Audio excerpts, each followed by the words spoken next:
accepte. Puisque si le peuple refuse, votre plan politique sera déjà fausse. Parce que il y a des choses qui ne vont plus entrer dans la gestion du peuple, du pays. Là, c'était ma deuxième préoccupation. Alors, je vais donc m'étaler un peu sur l'aspect de la personne. Parce que le Cameroun est un pays très, très compliqué. Monsieur Bosso, le Cameroun est extrêmement compliqué. Comme il a bien dit, c'est plus de 250 ethnies. Et je pose la question, quand il a parlé de communauté, est-ce que les communautés n'existent pas au Cameroun? Ça existe. Quand il dit non que on va décrire une langue, on va faire ceci, on va faire ceci. Donc ça veut dire qu'on n'aura plus l'histoire de autochtone allogène. Donc ça veut dire que le MSC, bon, pas MSC, parce qu'il a dit qu'il ne parle pas au nom de MSC. Donc ça veut dire que M. Fotsi me fait moi comprendre que il va me déraciner de mes origines. Parce que je ne serai pas autochtone dans ma communauté, dans mon village où je suis né. C'est ce qui voulait me faire comprendre. Parce que lui, il n'y aura plus l'histoire de autochtone, de allogène, donc d'étrangers. Mais par contre, si je ne me trompe pas, nous avons au Cameroun un pays, une communauté qui n'a pas de problème, sauf si je me trompe. La communauté Bamileke n'a pas de problème. On les a mis ensemble. Dans la communauté Bamileke, on trouve plusieurs tribus. On trouve les Banganté, on trouve les Bandjoun, on trouve les Baboussam, on trouve les Tchang. On me pose donc des problèmes. Est-ce que cette communauté a donc des problèmes? On les a mis ensemble. Est-ce qu'ils ont des problèmes? Je ne pense pas qu'ils ont des problèmes. Deuxième remarque. Je reviens encore. Tu dis ici. À quoi bon on veut gouverner un pays et on refuse de connaître les communautés? Alors donc, même le professeur Maurice Kamto nous fait comprendre donc qu'il faut reconnaître l'existence des communautés. Quand quelqu'un dit qu'il faut reconnaître l'existence des communautés et quelqu'un vient dire que non, l'histoire de autochtone allogène n'existe plus. Tout le monde sera chez lui, dans tout le Cameroun, dans tous les territoires. Tu me trouves là où mes ancêtres sont nés, où je suis né, on m'apprend ma culture. Tu me veux comprendre que je ne suis pas chez moi. Ça, c'est inacceptable. En tant que Camerounais, qui veut le vivre ensemble. Bon, je vais donc m'étaler un peu sur la personne physique du professeur Maurice Kamto, ou bien la personne morale du MSC. Le MSC est venu à l'élection présidentielle 2018. On a vu, parce qu'il a dit leur stratégie, ce sont les urnes. Vous avez posé la question, quelle est la stratégie pour combattre Paul Biya? Il dit que les urnes. Le MSC est venu en 2018. Le petit qu'on appelle l'honorable Kabadibi, il a mis les jalons. Il a dit, pour battre Paul Biya, il faut une masse de population qui doit s'inscrire et qui doit voter. Quand ils sont nombreux, la fraude et la fraude de RDPC ne va pas passer. Inscrivez-vous sur les listes électorales, allez voter et suivez vos votes. On a vu ce parti politique, il dit bien que ce parti politique traiter cette idée de pion. Comment est-ce que quand lui n'est pas naïf, s'il dit que les gens peuvent voter, il sait très bien qu'on ne peut pas battre le régime avec ce système, par les urnes. Ça veut dire non que c'est un pion, il joue le jeu du RDPC. Ils sont dans le panel. Si je mens, ils vont me contredire. Je continue. On vous contredit à la fin, c'est ça? Ouais, laisse-moi continuer. Non, je pose la question. Je ne t'ai pas écouté. Laisse-moi finir. Tu ne poses pas de questions. Tu as laissé parler. Il ne faut pas poser de questions. Oui, vous pourrez réagir à la fin, madame. Très bien, merci. Vous pourrez réagir. Donc, quand il a fini comme ça là, ils sont allés aux élections. On a donné les résultats qu'ils ont donné les résultats. Je suis conscient de moi-même parce que j'ai assisté aux élections. J'ai assisté dans un bureau de vote. Le bureau de vote où j'ai assisté, je peux dire, Cotoblo, École publique de la réconciliation, où dans la CI, comme là où il était, c'est le professeur Maurice Kamto qui a gagné là. Le deuxième était Paul Villa. Le troisième était Carvalho. Je le dis haut et fort. Mais... Alors attendez, vous l'avez vu sur combien de circonscriptions? Non, Juste un seul? bureau de vote. Je dis dans le bureau de vote où j'ai été. Oui, d'accord, ok. C'était un seul bureau. Il ne peut pas dire qu'il a gagné sur les 26 000 bureaux de vote.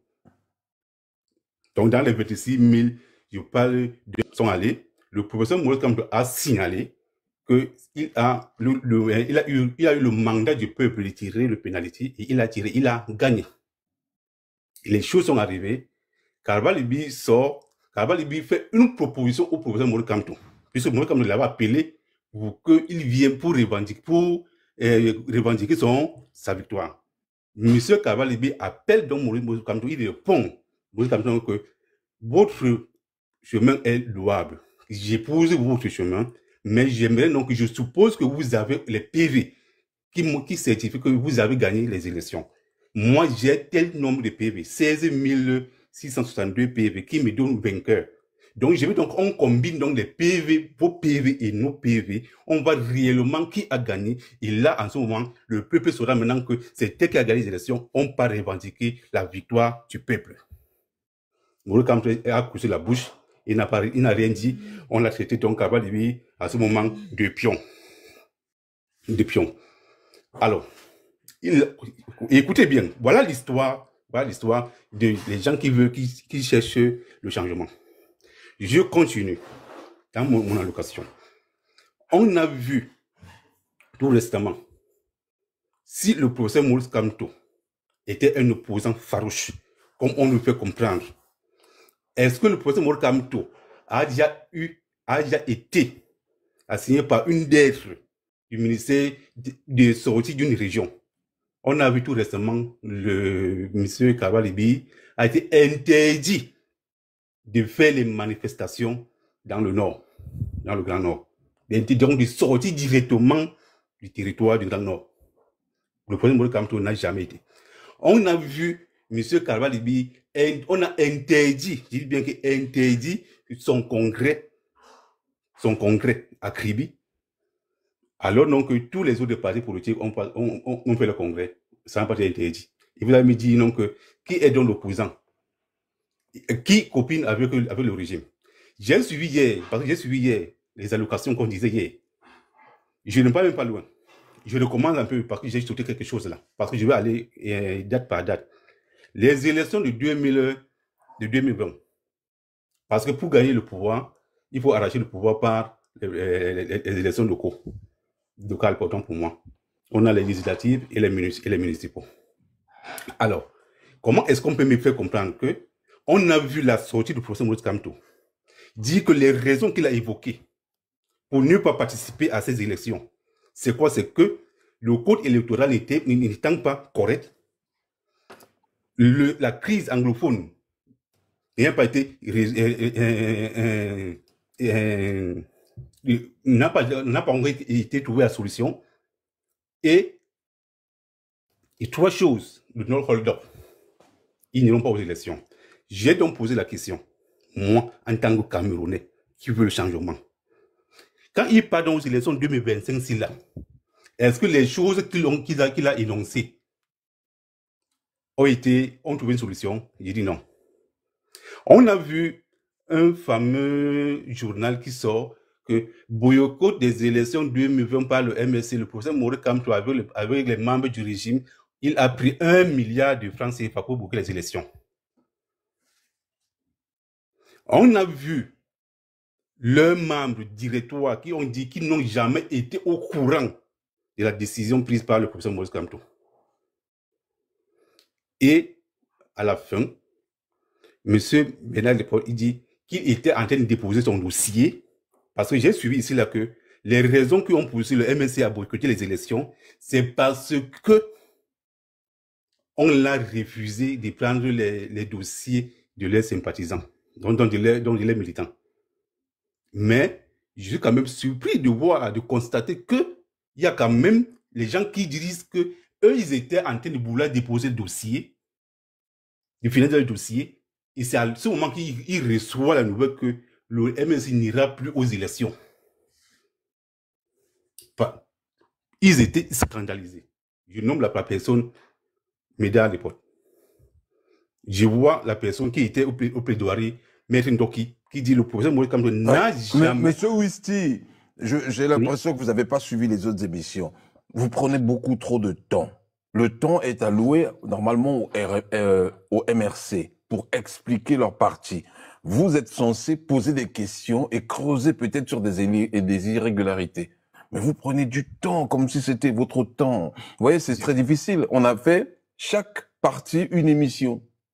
J'ai une question à vous poser, monsieur Bozo. Quand j'ai commencé mon allocution, j'ai dit, monsieur Fossi était là. Il n'a pas permis qu'on lui pose des questions. Il a déroulé son programme, il est parti. Madame Emma est là. Madame Emma est là. Permettez-moi, et les gens qui y sont, on les connaît très bien. Les gens qui y sont, ne sympathisants, il va dire des choses qui ne tiennent pas. Alors que dans le programme MSC, ce n'est pas ça. J'ai commencé, quand je parlais, j'ai parlé du programme de MSC, les incongruités que j'ai relevées sur la pomme de l'État par rapport à ce que M. Pauling a parlé. Parce que M. Pauling a dit qu'il ne parlait pas au nom de MSC, il parle à son nom. Vous savez, alors, ici, attendez, il faut bien... Attendez, moi je comprends tout ce que vous êtes en train de faire, mais il faut bien comprendre la logique de l'émission, parce que j'ai comme l'impression que chacun va dans sa direction, il veut dire ce qu'il a envie de dire.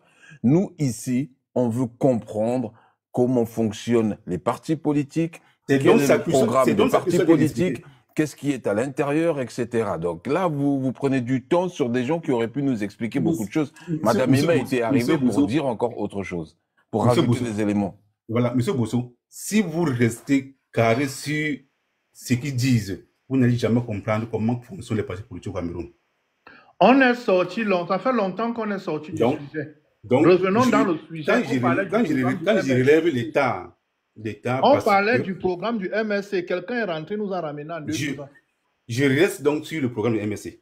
Très bien. D'accord. Alors, essayez de rester sur le programme. Il a complètement raison. Restez sur le programme et ensuite, Madame Emma, vous prenez ce rôle-là aujourd'hui parce que Monsieur Fotine a commencé un début. Il y avait une fin. Vous prenez ce rôle, Madame? Bon, parfait. Donc, du coup, ça sera Madame Emma qui va représenter le MRC et va vous répondre à l'ensemble des questions et apporter des éléments pour peut-être mieux étayer la compréhension. Donc, ça veut dire que la première des choses, Madame Emma va nous dire dans le panel quel était le coût du carburant qu'on prend, qui arrive au Cameroun, quelles sont les taxes qu'on ajoute pour que le prix du carburant, pour eux, qui revient à 400 francs. Qui m'a dit, parce que c'était dans ma première question, que Madame Emma Rose nous dit sur la forme de l'État que eux proposent, que moi j'appelle, ils appellent le fédéralisme consensuel. Est-ce qu'on peut faire une question à la fois, s'il vous plaît? Non. Tu as le parier. Vous posez une question, je réponds et vous posez la suivante. Tu relèves les questions. Il pose toutes ces questions parce que nous aussi on a des questions et après bon. Je crois que j'étais censé prendre la parole après lui. Bon, c'est pas grave. Okay, allez-y. Non, mais c'est pas. Non, mais moi je suis là depuis. C'est pas évident de tout retenir. Bon, alors attendez. Il y a un truc qui va pas là. Qu'est-ce qui se passe? Moi, j'ai comme l'impression que vous ramenez vos conflits extérieurs ici. Calmez-vous. Ici, c'est le moment du MRC. Le MRC va déballer son programme, ça a démarré. Et ensuite, si vous avez des interrogations, vous les posez, vous posez la question. Et c'est les membres du MRC qui répondent. Donc, ne dirigez pas sa réponse, ne dirigez pas sa façon de faire. De la même manière qu'on l'a fait pour le SDF, pour le RDPC, etc. Vous n'avez pas le droit. Laissez-leur le temps de répondre à vos interrogations, s'il vous plaît. Voilà. Donc, j'ai dit ceci. Voilà donc ma deuxième question, que Madame Emma Rose nous explique clairement c'est quoi le fédéralisme consensuel. Dans le fédéralisme consensuel, je suppose qu'il parle du référendum. Dans le référendum, c'est la majorité qui emporte. Si on sait le problème des anglophones, les anglophones, eux, ils réclament le fédéralisme à 2 États. Donc, ils deviennent autonomes à 2 États. Maintenant, alors, si sachant que Bah, vous les pouvez pas poser francophones... la question et donner les réponses, c'est pas Je ne sais possible. pas, non, je veux poser ma Soyez clair. Ça question. Ça Mais m'embrouille. Vous posez-la la êtes en train de me question. couper. Oh. Mais Vous non, allez mais me non, couper. mais, Laissez-moi mais chuter ma question. votre problème à vous, c'est que vous Ce revenez n'est pas le chaque problème. fois.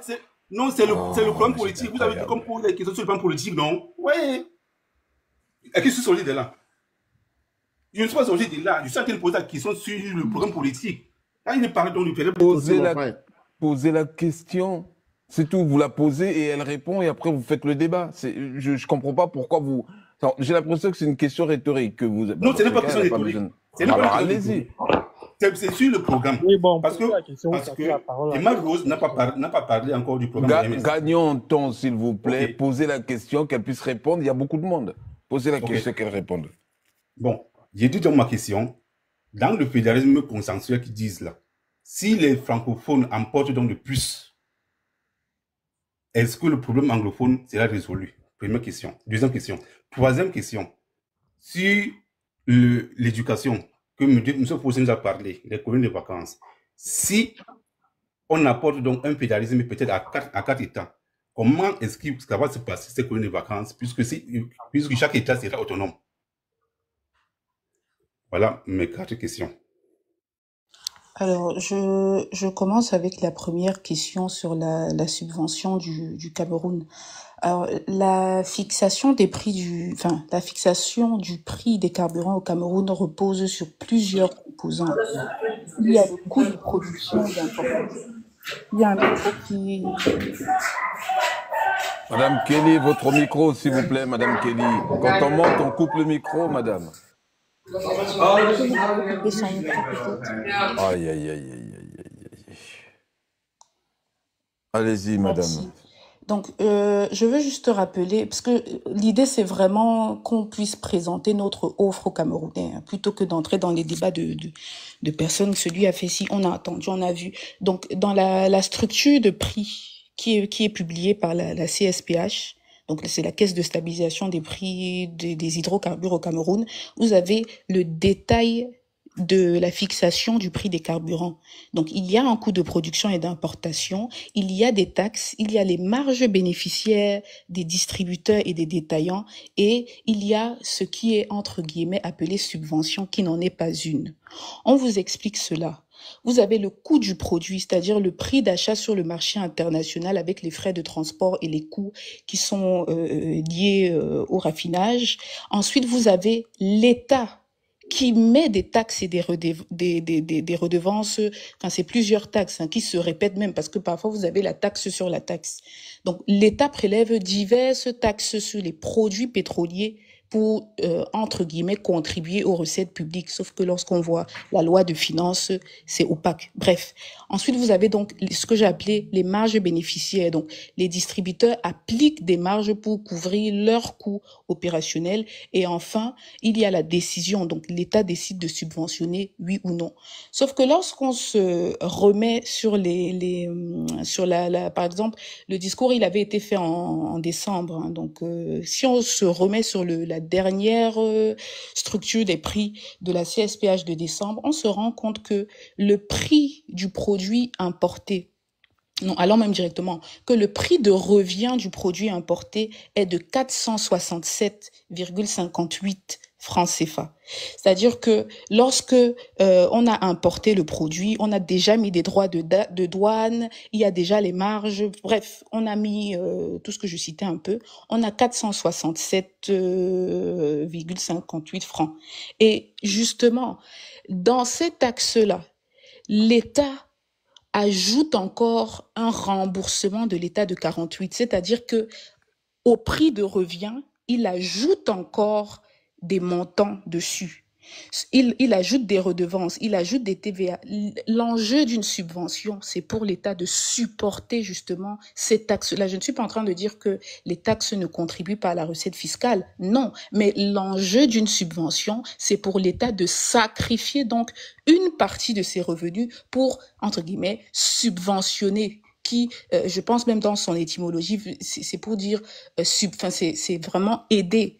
Donc, l'enjeu aurait été que, une fois qu'on a le prix de revient du produit importé, que l'État se prive de la TVA sur le passage dépôt, de la TVA sur le marquage chimique, il y a ce qu'on appelle la taxe spéciale. Si quelqu'un peut m'expliquer ce que c'est, ça se prive donc de ces taxes-là pour que le prix des carburants soit inférieur au prix de revient. Et vous verrez que dans la structure des prix, vous avez 3 types d'hydrocarbures qui sont explicités. Vous avez le super, vous avez le gasoil et vous avez le pétrole réseau. Le pétrole réseau, c'est le pétrole lampant, en fait. Et on va constater que il n'y a que sur le pétrole réseau, donc le pétrole lampant pour allumer les lampes et tout ça, que l'État du Cameroun subventionne réellement. Je vous mets au défi. Il n'y a que sur le pétrole lampant. Et monsieur Obosso, pourquoi le pétrole lampant, c'est le seul hydrocarbure que l'État du Cameroun subventionne réellement? Parce qu'il n'y a pas d'électricité. Bref, on pourrait entrer dans une boucle trop drôle. Mais je m'arrête là pour la question. La deuxième question, vous voyez, je l'ai déjà oublié. S'il peut répéter, c'est pour ça que je lui disais de faire une question par question, parce que j'ai pas une mémoire. Non, mais ça va, on va pas aller de question en question. D'autres personnes. C'est le panel du MRC. C'est le panel du MRC. On répond aux questions, monsieur le pas le panel du MRC. Obosso n'est pas du MRC. Monsieur Obosso, est-ce que vous pouvez repréciser l'enjeu de ce panel? J'ai du mal, hein. Monsieur Podol, c'est pas la première fois que vous reposez la question. Je répète. On avait décidé pendant toute la semaine de faire tous les partis politiques camerounais. On a commencé par le RDPC, on a fait les SDF, etc., etc. Là, on est autour du MRC. Il faut que ça soit clair, parce que il le répète, il n'arrête pas de le répéter. Je pense qu'il y a une dent contre le MRC. Je pense qu'il y a quelque chose entre vous. Chaque parti politique devait normalement étaler son programme et nous expliquer ce qu'ils apportent aux Camerounais. Et ensuite, vous, comme moi, on pose des questions lorsqu'on se trouve qu'il y a des zones d'ombre ou des zones pas claires, et eux, ils éclaircissent. Voilà ma deuxième question. C'est clair pour vous, monsieur Podol? Je répète ma deuxième question. Oui, la deuxième, oui. C'est clair, j'ai compris. Merci. La deuxième question, c'était sur le fédéralisme consensuel que vous proposez. D'accord, très bien. Alors, il faut savoir que lorsqu'on dit fédéralisme consensuel, ce n'est pas une nouvelle forme qu'on invente. Consensuel, c'est pour dire que ce sera le fruit d'un consensus. Je tiens à préciser. Il faut pas vous dire que le MRC a créé une autre forme de fédéralisme. Alors, sur la question sur la forme de l'État, on vous a dit ceci. Il y a ce qu'on appelle la question anglophone. On considère que en tout cas, le MRC ne veut pas s'ériger en donneur de leçons ou en dictature qui va imposer quelque chose aux Camerounais. On vous dit donc ceci, que concernant, au vu de la crise qu'il y a actuellement au Nozo, qui est une réalité politique avant d'être une réalité sécuritaire, il y aura un dialogue. C'est-à-dire qu'il y aura un dialogue sincère où on va mettre tous les gens autour de la table pour pouvoir discuter. Et le fruit de ce dialogue, c'est de pouvoir faire des concessions. Alors, le MRC, dans son programme, dit que la sécession n'est... en fait, toutes les options sont envisagées, sauf la sécession. C'est-à-dire que le nord-ouest, sud-ouest fasse un État à part. Donc, ça, c'est la seule option qui n'est pas envisageable. On vous dit donc qu'on va discuter. Vous nous dites... J'ai trouvé ça très curieux. Hein. Peut-être, j'étais pas là quand vous vous êtes présenté. Mais vous avez dit que les zones anglophones veulent l'État XY. Je ne savais pas que vous étiez le porte-parole. Hein. Mais je vous découvre et je suis ravie de vous avoir sur ce panel. Donc, pour dire que l'enjeu du dialogue, c'est que les réponses ne sont pas connues d'avance. Donc, que vous vous levez sur un panel pour nous dire exactement ce que veut les régions anglophones, je trouve ça très curieux. Alors, vous pouvez être voyant, c'est encore plus intéressant, mais vous n'avez aucune légitimité de dire ce que veulent les anglophones. Même un anglophone ne peut pas. Parce que dans ce dialogue-là, l'idée, c'est d'avoir tous les leaders légitimes qui seront identifiés, les chefs traditionnels, les leaders des mouvements séparatistes, les pères la parole à une seule personne pour se dire que un anglophone, parce que c'est ce qui s'est passé avant, c'est de se dire que bon, on va saupoudrer un peu, on va prendre un anglophone et il va parler pour tout le monde. Non. Il y aura une diversité déjà dans ce dialogue-là. Et donc, parce que nous, au MRC, malgré nos multiples talents, nous ne sommes pas des voyants, nous sommes en train de dire que on va se poser la question et ensuite on déterminera la forme de l'État qui sera le fruit, ce fédéralisme sera le fruit d'un consensus. Et vous avez parlé tout à l'heure de 4 régions. Je ne pense pas que Fotsing ait parlé de 4 régions ou de 4 États ou de, je ne sais pas, je ne comprends pas où est-ce que vous voulez aller dans ce domaine-là. Et s'il arrive, parce qu'il faut aussi avec des si, on peut construire un monde. On peut refaire un monde. Donc, si on se dit que vraiment par magie, on fait un dialogue national et que finalement, les anglophones, je ne m'érige pas, c'est vraiment une hypothèse, disent que voilà, nous voulons l'État unitaire, on fait le référendum, tout le monde veut l'État unitaire. Bah, à ce moment, le MRC devra respecter cette décision et mettre en place une forme de... Parce que le fédéralisme, quelque part, c'est le superlatif de la décentralisation. Faut qu'on se le dise. Donc, à ce moment-là, le MRC, qui a compris que l'article 2 dit ceci, la souveraineté appartient au peuple qui l'exerce via son président de la République, se pliera à ses volontés et mettra en place la forme la plus optimale possible qui répondra aux attentes du peuple camerounais. On part d'un postulat, à savoir celui d'un fédéral. Et vous verrez toujours que dans le programme politique du MRC, je vous invite à checker, Monsieur Obosso, on va vous parler de les entités fédérées ou les régions, parce que ce n'est pas défini. Donc, on pourrait être dans des régions voilà, avec une décentralisation optimale. On pourrait être dans des entités fédérées. On pourrait, avec des si, on referait le monde. Mais il y a des prérequis, dont le dialogue national avec tout le monde sur la table, avec des représentants. La troisième question, j'ai oublié. Merci beaucoup. Juste attendez un petit instant. Attendez juste un petit instant, s'il vous plaît. N'oubliez pas de tapoter, c'est très important pour nous. Tapoter, atteignez les 200, hein, minimum. Il nous reste encore 2h22 à peu près de live d'émission. On va demander parce que le panel, il n'est pas équilibré. J'ai comme l'impression que Madame Emma Rose, vous êtes la seule du MRC, là. Ça, je pense bien que je suis. Et donc moi, il me faudrait les gens du MRC. De décliner leur parti politique pour qu'on puisse faire le trait. Oui, parce que moi, comme je ne suis d'aucun parti, hein, donc du coup, je ne sais pas qui est qui. Il va falloir que ceux du MRC qui veulent monter mettent un 1. Voilà. Bon, je suis du SDF. Que les gens déclinent leur parti et on fait descendre ceux qui sont supérieurs. Oui, c'est moi, je soutiens le MRC, mais je ne suis pas membre. Vous n'êtes pas membre, mais vous êtes D'accord. Moi, j'aurais voulu que les gens qui disent qu'ils sont les sympathisants des partis politiques, on les fait descendre. Parce qu'ils ne vont pas apporter quelque chose de... Je suis d'accord. Oui, je suis d'accord. Moi, je suis du SDF Europe, je suis membre. Vous pouvez vérifier ça en allant sur... non, mais vous, on vous a... Oui, donc oui. Non, il n'y a pas de souci. Tous les sympathisants, c'est vrai qu'il va falloir descendre, hein, parce que s'il vous plaît, j'aimerais bien répondre parce que je suis un anglophone. C'est pour cela, parce que Madame Kelly a dit certains trucs qui n'est pas vrai, donc c'est pour cela. Et je peux prendre la carte même, peu importe. Alors, descendez pas le SDF, hein, s'il n'y a pas de MRC, descendez pas le SDF. Oui, Obosso, s'il te plaît, si tu me permets, est-ce que je peux apporter un éclairage, s'il te plaît? Oui, vous êtes membre, vous avez un parti politique précis, vous êtes de quel... Parce que là, pour l'instant, c'est flou. Vous savez, moi, je navigue dans le vide, hein, dans le flou complet. Il y a que Madame Emma Rose que j'ai su que c'était du MRC. Le général de Bangando, je sais qu'il n'est pas du tout du MRC. Et après, tout le reste, je patauge. Donc, l'idéal, ça serait que vous vous présentez chaque fois pour que je puisse avoir une idée. Monsieur Bosso, il va dire quelque chose, si vous me permettez. Oui. Hier, on assistait toujours à ce duel quand le PCN s'est présenté. M. Poussing avait énoncé les choses et on a répuisé que le PCN répond aux mensonges donnés par M. Poussing. Exactement. Donc, moi, je suis PCRN.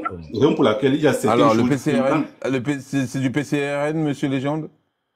PCRN avait, hier, il y avait M. Macron qui était dans le panel, il y avait Why Not qui était dans le panel. Mais attendez. Moi, mon problème, c'est que vous allez trop vite pour moi. Moi, je veux juste, pour l'instant, savoir, vous êtes de quel parti, c'est tout.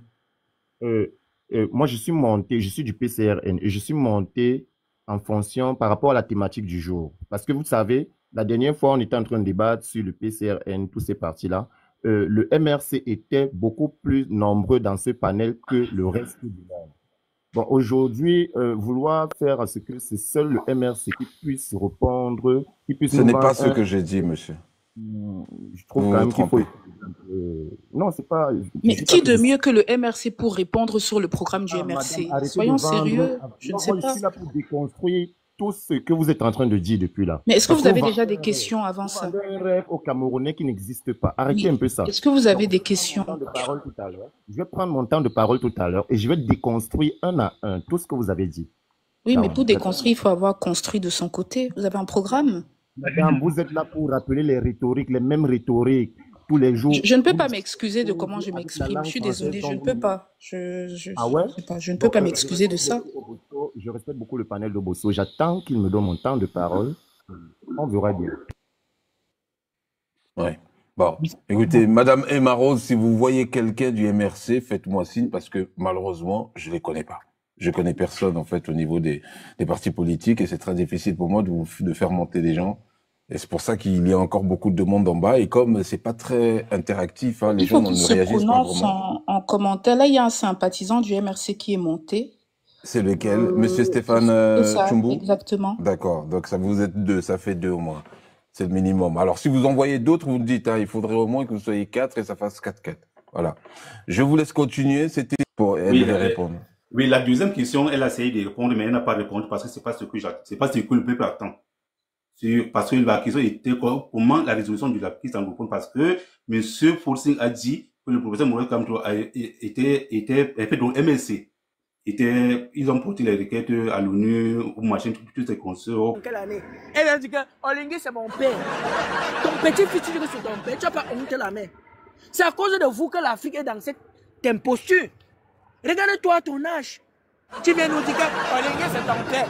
Olingue qui a pris son ami pour envoyer au Cameroun dans la gueule du loup. Pour bien le dictateur le plus violent du monde.